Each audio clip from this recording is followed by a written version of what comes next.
Good morning बच्चों। Class 11th में हमने समुच्चय चैप्टर स्टार्ट किया था, सेट थ्योरी। कल हमने यूनिवर्सल सेट तक पढ़ा था। आज हम उसी के आगे कंटिन्यू करेंगे। हमारा अगला आर्टिकल होगा अंतराल। अंतराल मैथमेटिकल भाषा में अंतराल से क्या समझते हैं। यदि हम रियल नंबर्स का सेट लें, उसमें दो संख्याएं हमने ली ए और बी। ए और बी किस प्रकार है, ए लेस देन है बी, ए छोटी है किससे, बी से। तो अगर मैं एक समुच्चय तैयार करूं ए और बी के बीच आने वाली सभी संख्याओं का, तो उसे हम कहते हैं क्लोज्ड इंटरवल। ठीक है, जैसे हमने लिया। अब इसको निरूपित कैसे करते हैं। अगर मैं क्लोज्ड इंटरवल की बात करूं तो मैं लिखूंगी ए कॉमा बी। ये क्या होगा आपका बंद अंतराल। अब बताऊंगी बंद अंतराल और खुले अंतराल में अंतर। और यदि ए और बी के बीच आने वाली संख्याओं को हम इकट्ठा करें ए कॉमा बी, तो इसे हम कहते हैं खुला अंतराल या क्लोज ओपन इंटरवल। अब बात आती है कि इस और इस बंद और खुले में अंतर क्या है। सिर्फ एक अंतर है, बंद अंतराल में ये ए और बी भी उसमें सम्मिलित होंगी। ये संख्याओं का समुच्चय हम तैयार करेंगे तो उसमें ए और बी इंक्लूड होगा। और यदि खुले अंतराल की हम बात करें तो उसमें ए और बी इंक्लूड नहीं होगा। जैसे हमने कहा, अगर मैं लिखती हूँ 1,3, इसका मतलब क्या होगा। अगर मैं इसके बीच आने वाली सभी संख्याओं का, सभी वास्तविक संख्याओं को इकट्ठा करूं, समुच्चय तैयार करूं, तो वो कौन सा इंटरवल कहलाएगा, बंद अंतराल। उसमें 1 और 3 भी संख्याएं आएंगी। यदि मैं इसी को 1 और 3 लिख देती, तो इसका मतलब क्या होता है, आपका इस अंतराल में आपका 1 और 3 नहीं आएगा। उसके अलावा इनके बीच आने वाली सभी संख्याएं सम्मिलित होंगी, तो उसे हम कहेंगे खुला अंतराल। जैसे एग्जाम्पल से आपको समझाना चाहूंगी। कुछ ऐसे अंतराल भी हैं जो एक बिंदु पर खुले होंगे और एक बिंदु पर बंद भी होंगे। तो इस प्रकार के अंतरालों को भी हम देख लें।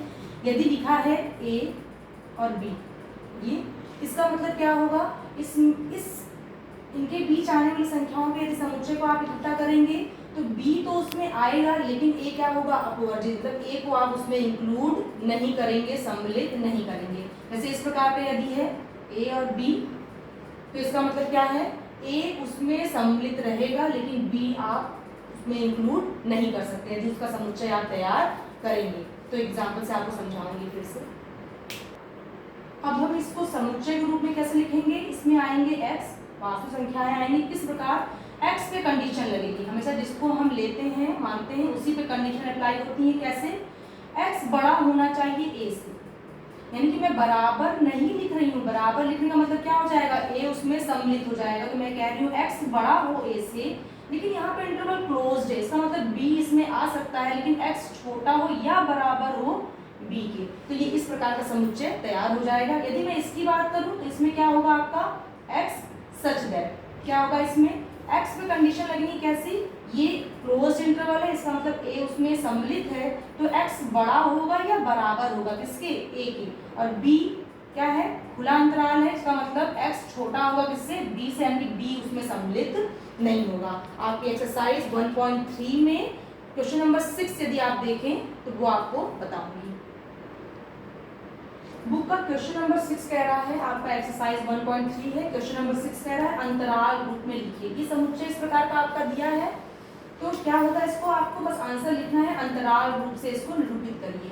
तो मैं देखूं x पे कंडीशन लगी है, मतलब x एलिमेंट उसमें आ रहे हैं और x एक वास्तविक संख्या है, x बड़ा है -4 से, क्योंकि बराबर नहीं है, इसका मतलब ये उसके अंतर्गत नहीं आ रहा है। इसका मतलब ये कौन सा इंटरवल क्रिएट करेगा, ओपन इंटरवल, यानी कि हम कहेंगे यहाँ पे -4। और यहाँ पे हम क्या देख रहे हैं, x 6 से छोटा है या उसके बराबर, इसका मतलब 6 उसमें इंक्लूड है, सम्मिलित है, तो हम क्या लिखेंगे 6। और कौन सा इंटरवल लगाएंगे, क्लोज इंटरवल। ये आपने अंतराल रूप में लिखी है। तो आप क्वेश्चन नंबर 6 ऐसे आगे 2-4 क्वेश्चन और दे रखे हैं, आप उसको सॉल्व कर लेंगे। नेक्स्ट आर्टिकल हम पढ़ेंगे वेन आरेख, वेन डायग्राम। वेन आरेख, वेन आरेख में समुच्चयों के अधिकांश संबंधों को हम लोग वेन आरेख द्वारा, यानी कि चित्रों के द्वारा निरूपित करते हैं।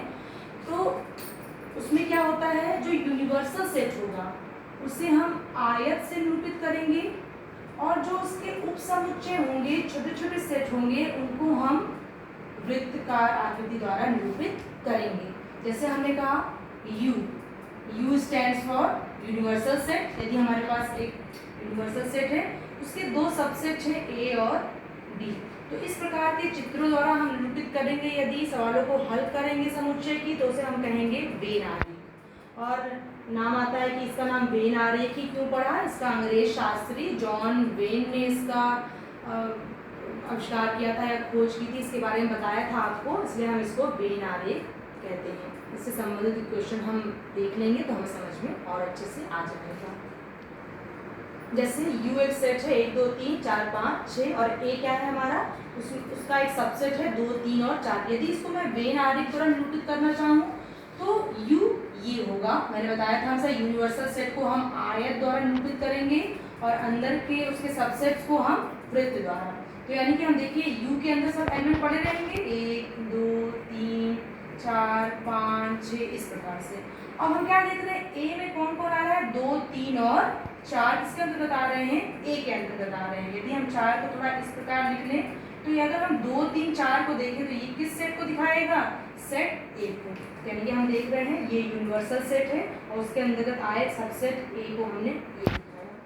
ये आपका वेन डायग्राम का एग्जाम्पल है।